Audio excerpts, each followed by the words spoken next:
प्रधानमंत्री नरेंद्र मोदी ने आज मेरठ के लोगों को बड़ी सौगात दी और इस दौरान प्रधानमंत्री मोदी ने कांग्रेस पर तीखा हमला बोला और कहा कि विपक्ष की राजनीति केवल परिवार के इर्द गिर्द है, परिवारवाद और विरोध तक ही सीमित हो गई है।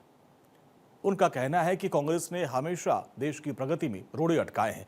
पीएम मोदी ने कहा कि जब हम देश को आधुनिक इंफ्रास्ट्रक्चर दे रहे हैं तब कांग्रेस नकारात्मकता फैला रही है।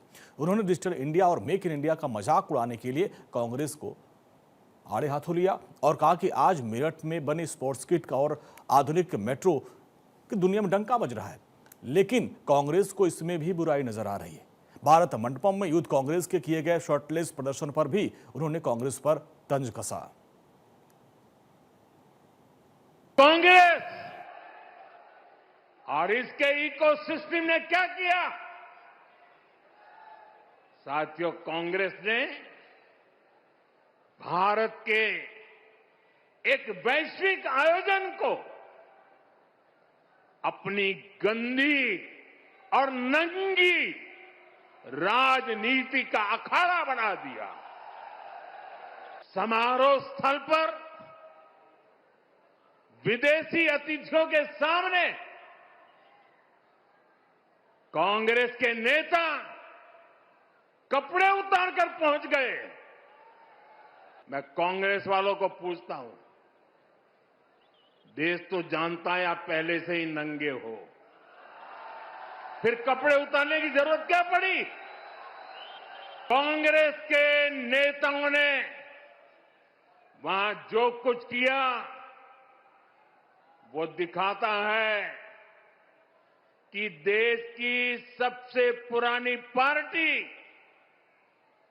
वैचारिक रूप से कितनी दिवालिया हो गई है, कितनी दरिद्र हो गई है।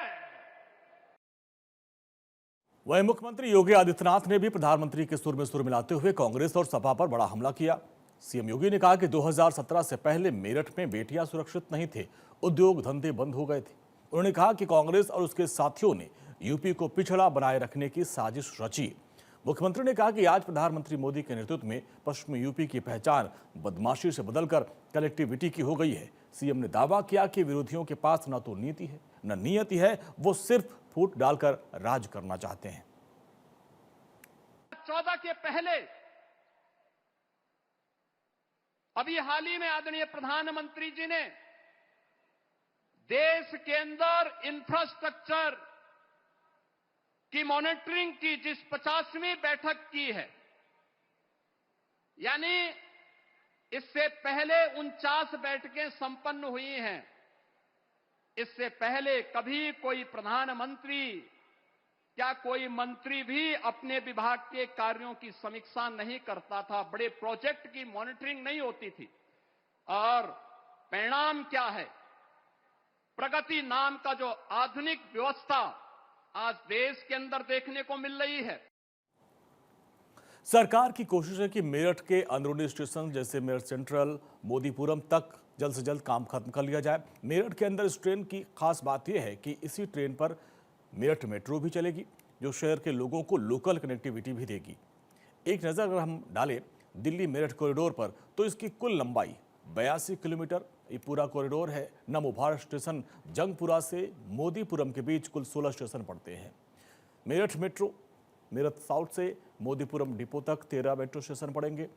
और कितना रास्ता चालू है? फिलहाल 55 किलोमीटर की दूरी पर ट्रेनें दौड़ रही हैं। स्टेशन न्यू अशोकनगर से मेरठ साउथ तक कुल 11 स्टेशन हैं। रफ्तार का जादू है। नमो भारत ट्रेन 160 किलोमीटर प्रति घंटे की रफ्तार से चलती है और समय की बचत है। दिल्ली से मेरठ का समय 55 मिनट में पूरा हो जाएगा। मेरठ के अंदरूनी स्टेशन जैसे मेरठ सेंट्रल, मोदीपुरम तक बहुत जल्द काम खत्म कर लिया जाएगा और मेरठ के अंदर और जो ट्रेन है वो एक ही ट्रैक पे चलेगी, जिससे लोगों को काफ़ी फायदा होगा।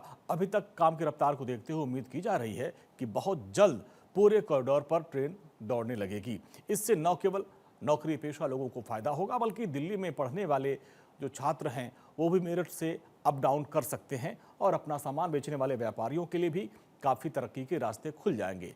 ये ट्रेन सिर्फ पश्चिमी यूपी और दिल्ली के बीच बढ़ती नजदीकी का एक नया अध्याय लिखेगी, लोगों के सफर को आसान बना देगी।